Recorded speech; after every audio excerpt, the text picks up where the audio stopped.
je suis Nicolas Vigneron. Je contribue au projet Wikimedia depuis 2004. D'abord sur la Wikipédia en français, puis très vite sur les autres projets. Je suis présent sur Wikidata depuis son origine. Quand on utilise des données, il est important qu'elles soient de bonne qualité. La qualité, cela passe par plusieurs points, principalement la conformité et la traçabilité. C'est-à-dire qu'il faut s'assurer que nos données correspondent bien à la source d'origine et donc forcément que cette source soit indiquée. Vous ne mangeriez pas un produit sans savoir d'où il vient ni ce qu'il contient. Pour les données, c'est pareil. Et Wikidata fait particulièrement attention à cela. Mais au fait, comment on reconnaît une page d'éléments mal renseignée? Je vais vous en montrer une. Prenons par exemple ce premier élément Wikidata, Q, suivi de plein de chiffres. Celui-ci est plutôt vide. On connaît son nom, dolmen de Mont-Noël.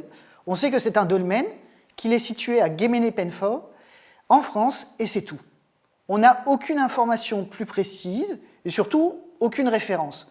Difficile de faire quoi que ce soit avec cette page.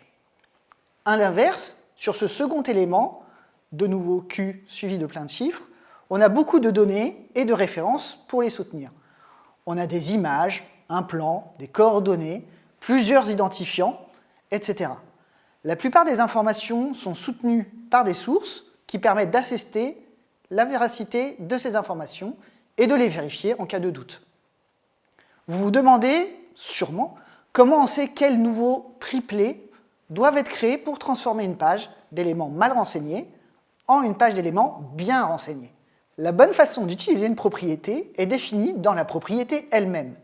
Souvent, ces règles sont définies à minima et en creux, en se focalisant sur les relations que l'on sait être impossibles.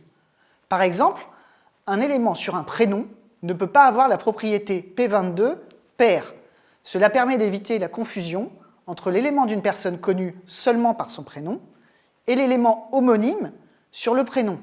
Par exemple, l'empereur romain Claude et le prénom masculin Claude.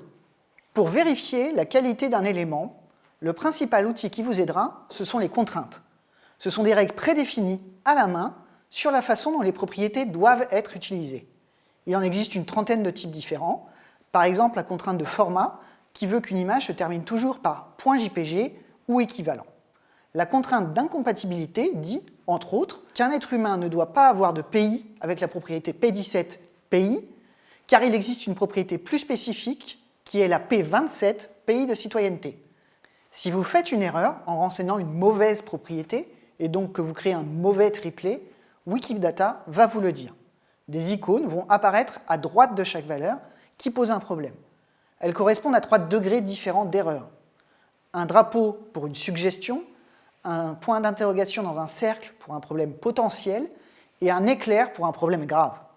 Si vous voyez un éclair à côté d'une valeur, soyez certain que cela met Wikidata très en colère et que la communauté fulmine.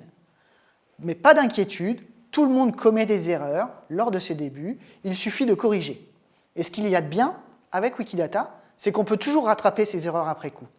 On l'a vu, la qualité des données est donc essentielle sur Wikidata comme ailleurs.